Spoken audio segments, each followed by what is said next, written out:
Today, we will take you on a tour around the world to visit extraordinary places, places that are actually forbidden to tourists. Only a few scientists or politicians are allowed to enter these places. There are different reasons for this prohibition, some scientific, some political, and others closer to fiction than reality. We will travel from the east to the west of the earth to explore these places. Keep your focus, my friends, because one of the places we will reach will amaze you, and the grays or aliens are the stars again. So, my friends, fasten your seatbelts and get ready to travel to the most forbidden places for humans.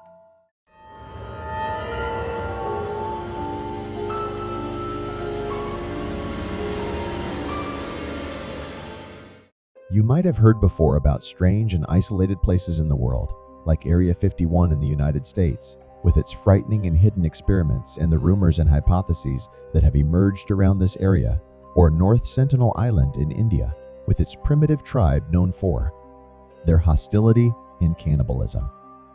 Not to mention the Zone of Silence in the Mexican desert, where all radio waves, sound waves, and all forms of audible and visible communications stop, earning it its name rightfully.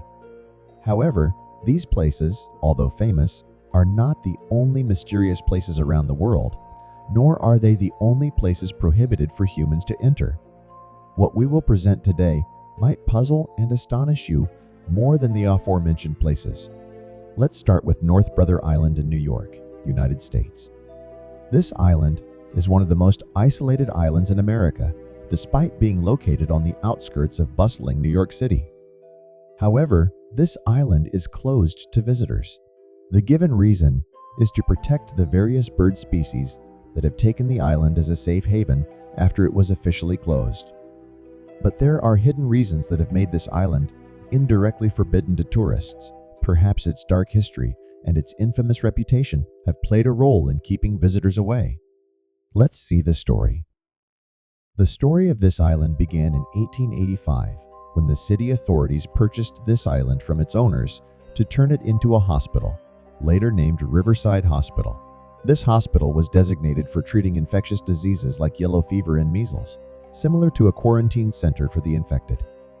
In 1905, the island witnessed a tragic incident that caused the death of more than 1,000 people in the burning of a passenger steamer off its coast.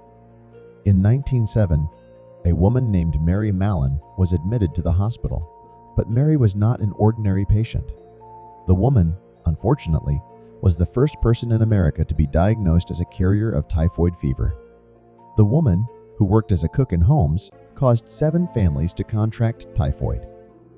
Tests confirmed that Mary was carrying the bacteria that caused typhoid fever, and the bigger problem was that Mary appeared to be in perfect health. Mary was released from isolation in 1910 on the condition that she would not return to her cooking job. However, she refused to believe she was infected as she showed no symptoms, so she did not comply with the medical instructions and returned to cooking for families. The disaster struck when the infection spread from the families Mary worked for to the neighborhoods and suburbs of the city. Mary was forcibly returned to isolation on the island in 1915. Especially after she was responsible for infecting 25 women in Sloan Maternity Hospital. This time, she remained in isolation on the island until her death in 1938 due to severe pneumonia. The hospital was closed for a while and then reopened after World War to receive wounded soldiers from the war. Later, it became a center for treating drug addicts before it was permanently closed in 1963, making the island isolated and preventing anyone from visiting, perhaps out of fear of its dark past. Now, we move to Norway, specifically to the area between Norway and the Arctic, where a magnificent engineering building stands tall, catching the eye of anyone passing by. However, only a few scientists are allowed to enter.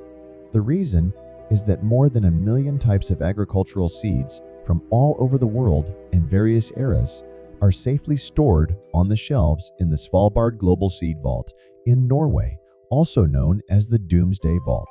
The idea of building this vault emerged in 1980, but was not approved until 2001 under an official United Nations charter, leading to the opening of this vital reserve in 2008. This vault, closed to the public, according to the Times, holds agricultural history dating back more than 13,000 years. It is indeed humanity's only hope in the event of a nuclear war or a global catastrophe that could destroy all human needs for grains and crops. All countries of the world, without exception and without conditions, send seeds to this vault with the purpose of preserving copies of these seeds to be used in case any type of them becomes extinct, thus maintaining the agricultural cycle safely. Gene banks, as they are called, or seeds, are present in almost every country in the world, but this vault is the central one. Indeed, the curators of this vault have sent seeds to countries that suffered from wars or natural disasters, among others. These countries replanted these seeds in their lands, and then sent samples and seedlings of these seeds back to the global vault again. The reason for not opening the vault to the public is clear, I believe, to preserve the safety of the old and new seeds until their time of use, which we hope will not be catastrophic or soon for humanity. From the Arctic to the Asian continent, specifically to its most isolated country, North Korea. This country, which in itself is controversial and shrouded in mystery, is known for a particular room. Yes, a room. Of course, the term room might be metaphorical, because due to the scarcity of documented information from inside North Korea, it cannot be confirmed whether Room 39 is a room, an office, a building, or even an organization. What is known is that Room 39 is the source of the luxurious life enjoyed by North Korean leader Kim Jong-un and the elite around him. According to sources who preferred to remain anonymous for security reasons, all legal and illegal activities are carried out in this room, where war plans, weapons manufacturing, and other things are managed. Room 39 was established in the 1970s by Kim Il-sung, the founding father of North Korea. This room is literally the main source of foreign currency for North Korea, which is known to be under severe sanctions that prevent it from many sources of import, export, and other financial revenues. For example, Korean gold is exported from this room to China, where it is sold as Chinese gold, and of course the proceeds return to North Korea.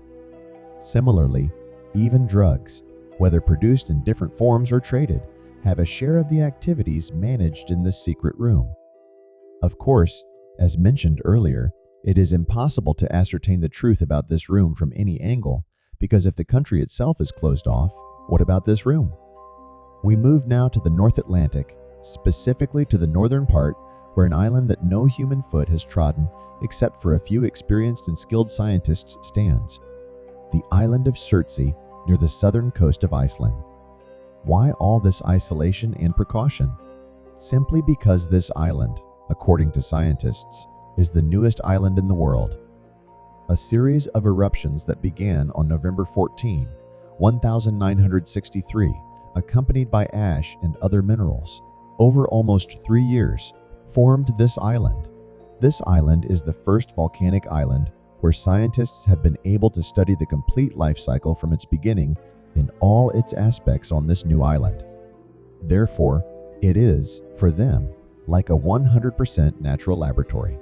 Thus, to protect this scientific treasure, the Icelandic government has banned human visits to this island, except for selected scientists with prior permission and at specific times. Even the visit by scientists requires extremely precise preparations. The equipment must be transported with great care so as not to harm the island's soil, especially any fuel leakage. Scientists cannot bring any type of animal or plant seeds with them. They must undergo thorough and complete inspection and examination to ensure they do not transfer any animal or plant remnants from outside the island. All waste produced must be taken back with them, leaving nothing behind to interfere with the island's ecological cycle. Indeed, many discoveries have been recorded by scientists about the start of animal settlement on this island and the plants beginning to root in its soil.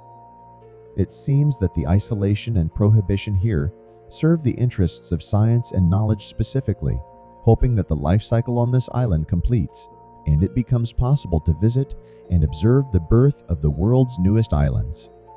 Now we return to the United States, this time to a small town with a population not exceeding 3,000 people. Most, if not all, of them are indigenous.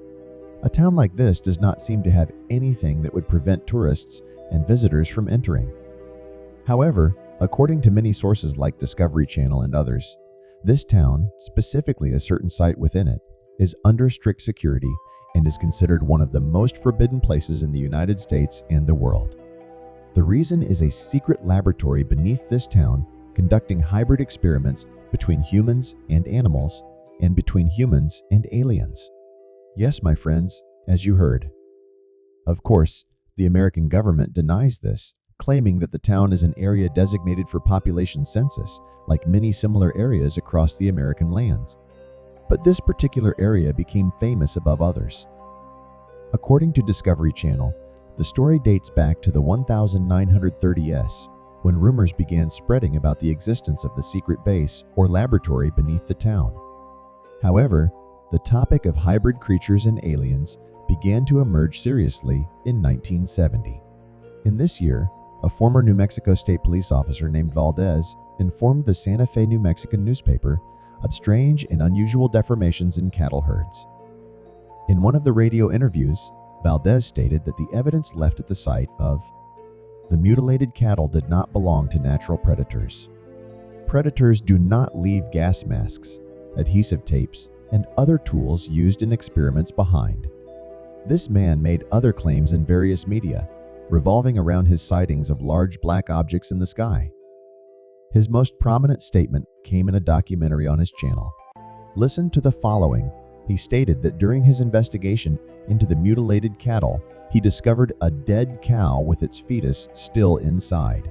But the fetus was not a calf as expected, but according to Valdez, a mixture of human, monkey, and frog with a head devoid of bones and filled with water. According to Valdez, the cow was harboring a strange, even terrifying, alien fetus. Isn't that scary? In 1979, a businessman named Paul Benowitz reported receiving electronic signals from a nearby spaceship in Dulce. By 1980, the man was convinced that the source of these signals was coming from beneath the town of Dulce and started spreading rumors about the existence of a secret underground base inhabited by humans and the Greys. The news appeared in local media in 1983, spreading like wildfire among the community that believes in the existence of aliens. The topic of this base gained significant attention in the 1980s in various visual and audio media, lending the subject much credibility and leading people to believe this story, especially since many individuals who worked or even lived in the town reported their strange sightings. For instance, in 1990, a former police officer who worked in Dulce stated that he saw a spaceship flying over the valley and suddenly disappearing among the rocks. But the most notable statement about the base or secret laboratory came from Philip Schneider. This man, a veteran explosives engineer with clearance to enter the most secretive places by the American government, claimed he helped build a secret underground base in 1999. Where do you think? Yes, in Dulce. He didn't stop with this claim, but also said he witnessed a battle between aliens residing in the Earth's core and humans, which claimed the lives of 60 humans according to his statement, as detailed in an article on this topic.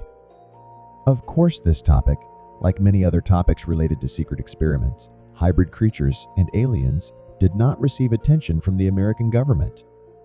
Any explanation or justification will undoubtedly be far from what is strongly circulated among locales and others, just like Area 51 and others. Thus, the Dulce area and other areas we mentioned remain subjects shrouded in mystery, awaiting someone to decode their secrets and reveal the absolute truth someday. So, my friends, this is what we had about some forbidden places for tourists and visitors around the world. Of course, these places and the previous ones are not the only places forbidden to visit except for the elite. Other places like Snake Island in Brazil, the beautiful cave in France, and the Qin Shi tomb in China, among others, are also places not open to tourists and the curious for one reason or another. These places and others are clear evidence of the overlap of truth with fiction. Surely, the isolation of these places and the prohibition of visiting them have, in one way or another, fueled theories and especially conspiracy theories that try to explain the reason for banning some of these places. Who knows, maybe one day, some facts about these places will be revealed to satisfy our curiosity and settle the ongoing debate about them. Meanwhile, we will remain vigilant for any new developments, and naturally, you, my friends, will be the first to know about it.